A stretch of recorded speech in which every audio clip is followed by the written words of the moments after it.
Computer Science 305, programming languages. We're talking about polymorphism, and this is part 2 of the lecture series. So we're going to be talking about parameter coercion this time. And so coercion is simply implicit type conversion, right? It's provided automatically even if you leave it out as the programmer. So for example, in Java, if you have a double named x and you try to assign it the value 2, right, you can cast that value of 2 to a double, or you can just let Java take care of the problem for you, where even though 2 is what's called an integer literal, it will still be automatically coerced to a double by the Java runtime, the Java compiling system. So that type of thing is called conversion. Coercion in language systems.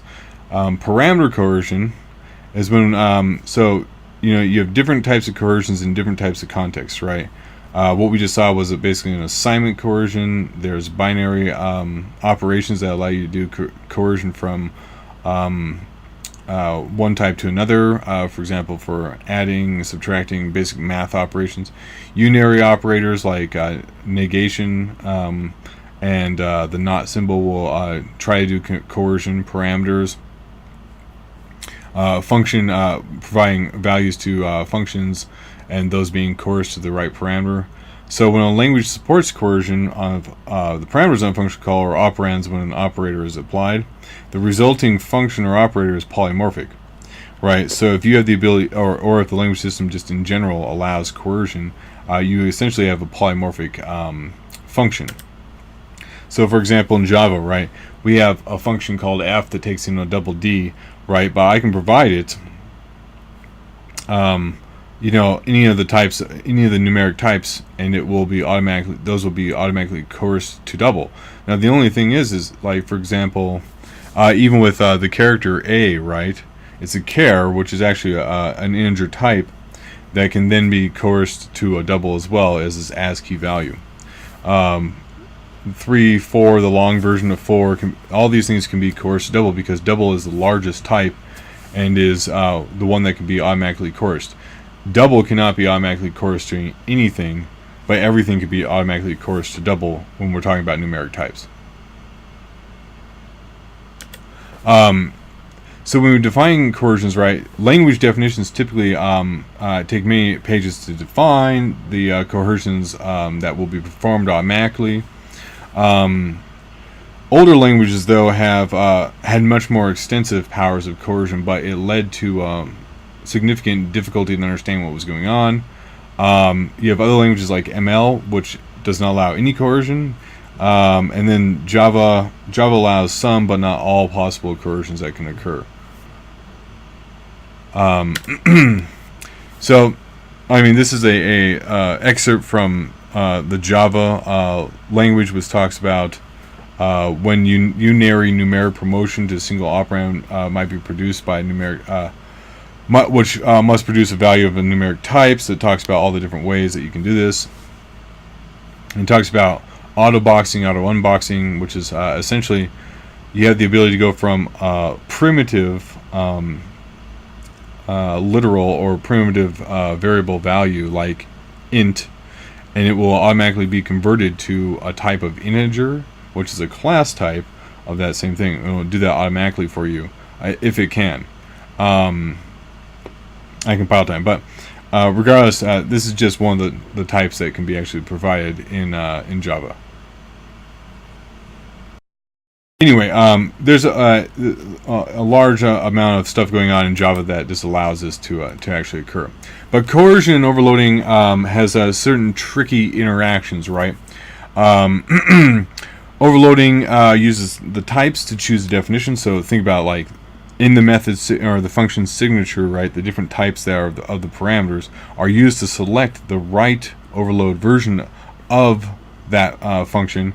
But if coercion comes into play, then that can actually be make it difficult for the system to figure out which one to use, because it will have to use those rules of coercion to possibly select between more than one possibility.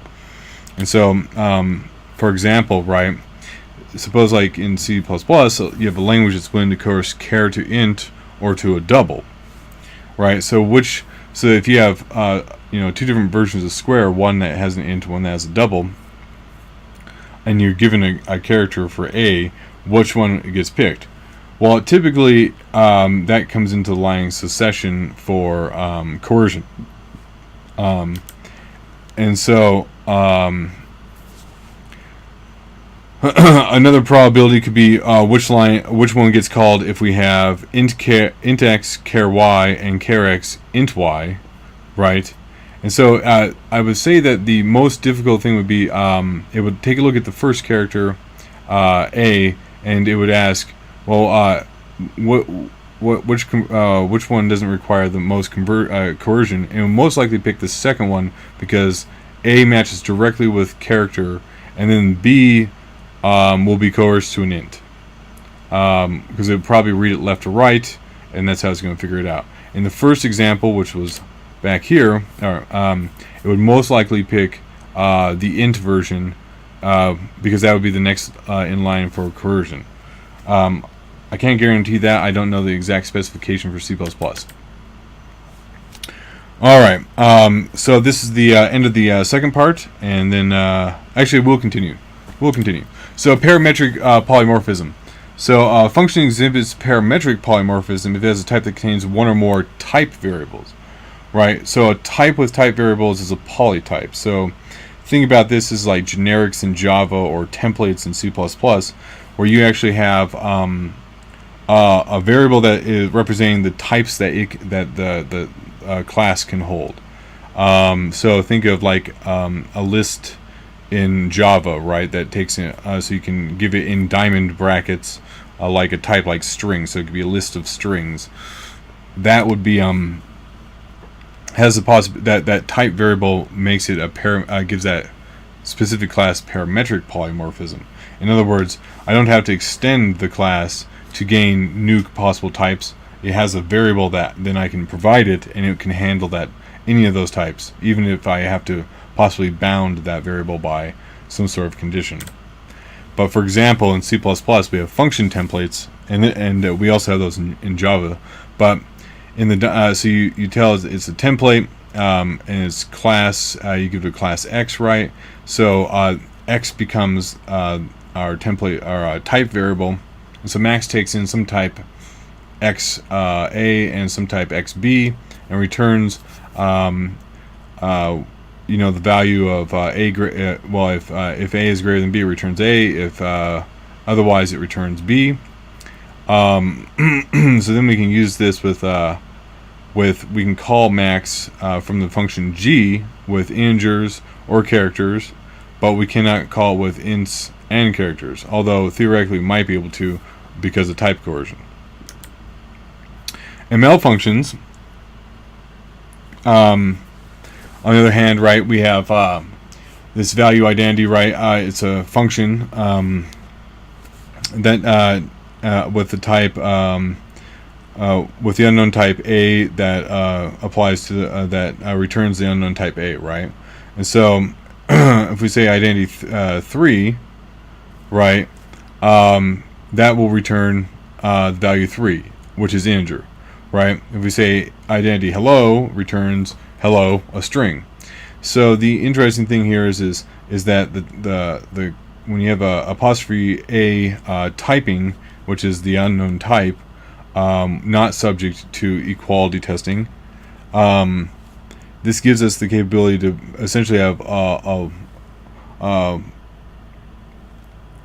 polytype type of a function. So this is generics just in ML. So this parametric polymorphism, when it's actually implemented in the language, it causes, there's like at one extreme you have an exceptional number of all possible copies of the function that then is used to handle all possible possibilities that would ever occur. And then the interesting thing about this is essentially each one of these copies is optimized for the individual types. On the other hand, if you're in a type system like Java has, what you can do is you can create one copy and then use that to handle the actual system. And this is actually, I would say, more akin to what is going on in ML, and that Java is close, is kind of in between these two. But the one copy version gives us this true universal polymorphism. There's only one copy. Unfortunately, though, it's not going to be optimized to individual types. And so that brings us to the end of part 2 of this lecture. And so what we'll do is we'll talk about subtype polymorphism as well as definitions, classifications, polymorphism in the last part of this.